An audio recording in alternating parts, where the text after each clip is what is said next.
act before it's too late. Dozens of federal lawmakers from the House of Representatives across party and ethnic lines have written to President Tinubu urging him to set Mr. Kanu free and discontinue his trial. They say they are increasingly convinced that this will dramatically lessen the hum of mutual suspicion and lead to the restoration of peace in the Southeast. So what kind of response are they likely to get from the Tinubu administration? And how much would the lid be let off the gunpowder if Mr. Kanu remains in detention for the foreseeable future?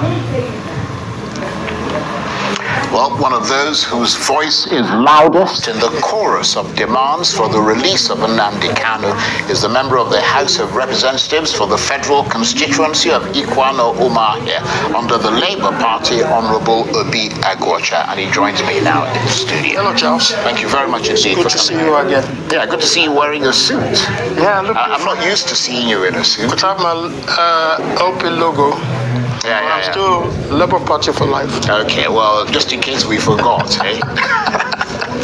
So basically, your calculation, along with those of your colleagues, is that it is not in the interest of the Southeast or the Nigerian people or the security forces or the Tinubu administration itself to keep Nnamdi Kanu locked up. Tell us why.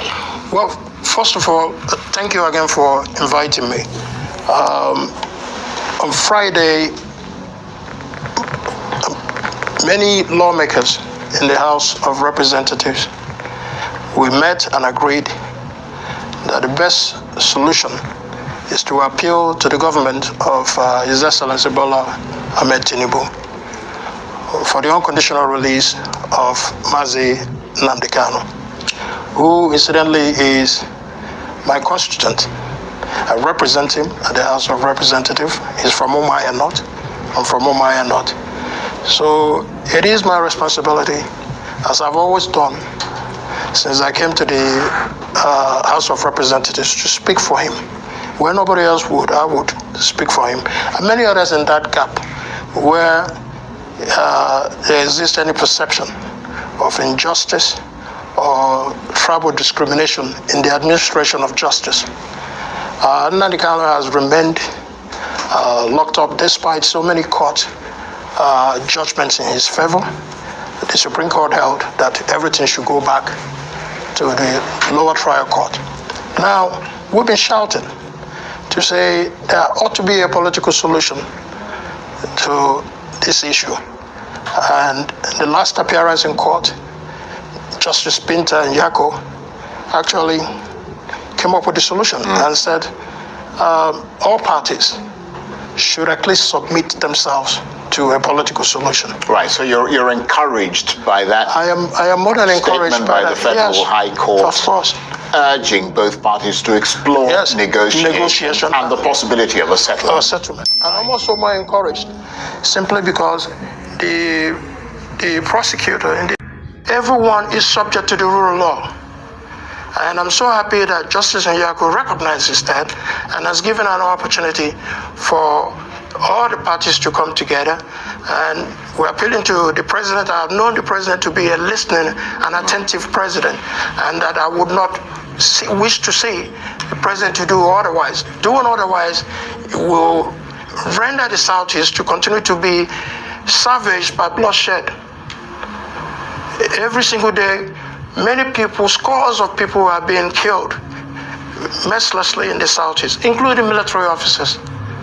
The high level of crime and criminality, banditry, assassination, and kidnapping continues to be the order of the day. And these people are all taking advantage. These are all taking advantage of the incarceration of Mr. Kanu. Right. Because all these people are agitating that he's still there. But once we remove Mazi Kanu from de facto, then it's a lot easier to know those who are benefiting economically from crime in the Southeast and making Southeast ungovernable. And a lot of people are not going home now. Yeah, we're going to come back to that nettlesome question in a moment. But let's just go through the action that you have taken. And you're one of those who spearheaded that action in the National Assembly. This letter calling for Nnamdi Kanu's release has considerable multi-party support, doesn't it? With lawmakers from the APC, from APC, PDP, Labour, APGA, everybody. Yeah, and even NNPP. Right.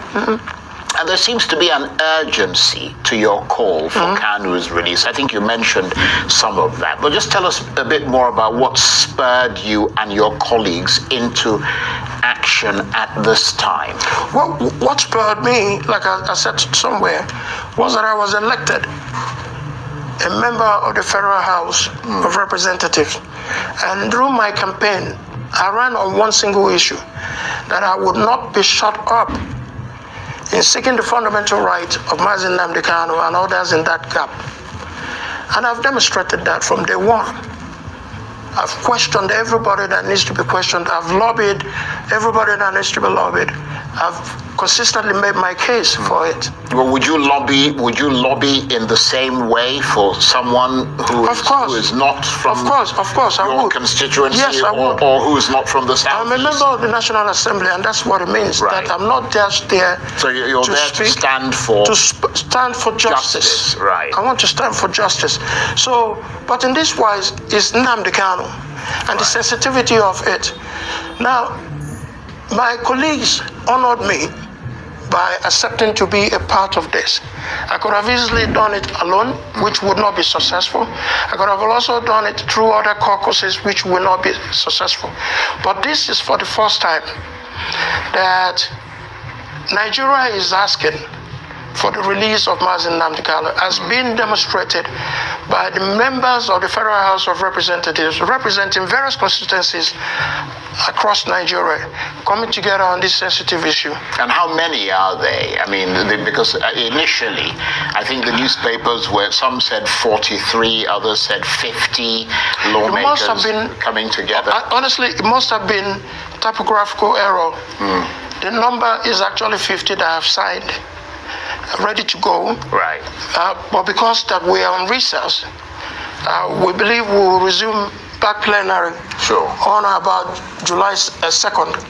And today we have commitment that would actually put that number over 150 honorable members all across political divides, all across the nation. That's a sizable number. Of course, to demand for the release of Mazi Nnamdi Kanu. And I'm highly honored by that. Yeah, and you called, I mean, you mentioned this earlier, for the Attorney General to discontinue the case based on sections of the Nigerian Constitution, not just, but for public interest. Right, but I need to get to a point here, because you're saying that section, I think it's section 174, gives him the power to end the trial in the public interest, in the interest of justice, and the need to prevent abuse of legal process. And you believe that Nnamdi Kanu's case meets those criteria? Absolutely. Right. Absolutely.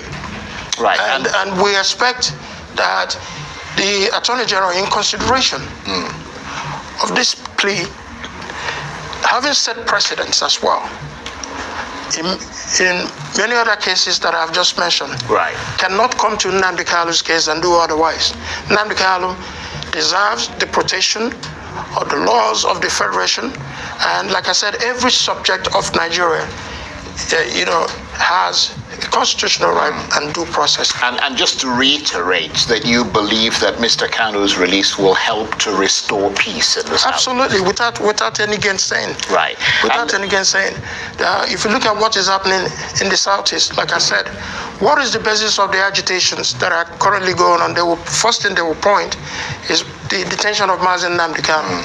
That's the first thing they will point. Now, if we remove Nnamdi Kanu from consideration, then it will make bare those who are enjoying the economic benefits of crime, high level of criminality, banditry and assassination and kidnapping in the Southeast. Like I said to you, the Southeast today, just like every other part of the country, I'm not just isolating the Southeast, but the Southeast today is ravaged by bloodshed.